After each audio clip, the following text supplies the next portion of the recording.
Hello there, and welcome into WCSN's continuing coverage of Arizona State men's basketball. Alongside Braiden Bell, I'm Rob Werner at Wells Fargo Arena.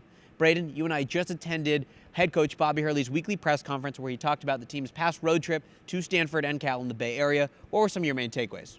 Well, I thought it was very interesting what Coach Hurley and Trey Holder, he came and spoke to us as well, what they said about Holder's recent struggles. That's obviously been probably the biggest story surrounding Arizona State basketball, at least last weekend in the Bay Area. And Holder said he changed some things, and he thought that actually might have hurt him. So he went back to what he was doing beforehand, taking every rep in practice at 100%, not just trying to get shots up.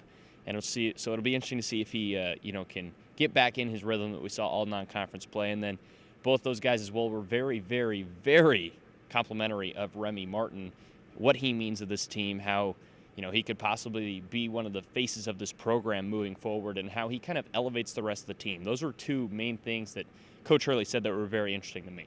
And Braiden, you and I were in the Bay Area when ASU took on Stanford and Cal, and we were talking a lot on the trip about Kamani Lawrence, his play, playing both Romello White and Daquan Lake at the same time.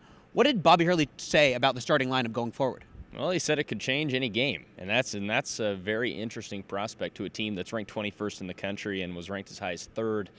Putting Scheibel in the starting lineup against Cal really worked for this team. Mickey Mitchell came off the bench and provided a spark, and like I said in Berkeley, I think he kind of kick-started that entire bench. They had 41 bench points in that game, so it'll be interesting to see what happens there. You asked about Kamani Lawrence possibly starting. That could happen later in the season. Who knows? But it's an interesting prospect, and if nothing else, it kind of keeps opponents on their toes. They don't know who's going to be in that starting five. And Braiden, looking ahead to this weekend, ASU is going to take on Utah and then Colorado on Thursday and Saturday, respectively. So a little stat, I don't know if you know, but in Bobby Hurley's time here at ASU, he hasn't had one Pac-12 sweep. Right.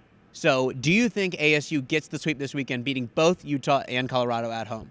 I do. There's your brief answer. I'm not going to give you a long-winded answer. I think that they do get the sweep this week. I think both of these teams are teams that Arizona State can't handle, especially because they're on this floor at Wells Fargo Arena. It should be a good atmosphere like the Oregon schools when they came a couple weeks ago. So, yes, I do think they get the sweep this weekend. And I agree with you, Braiden. I think they beat both Utah and Colorado. They've seen these teams once before. They beat Utah at Utah, and they lost to Colorado on the road in a tough environment. But right now, for Braiden Bell, I'm Rob Werner in Tempe, Cronkite Sports.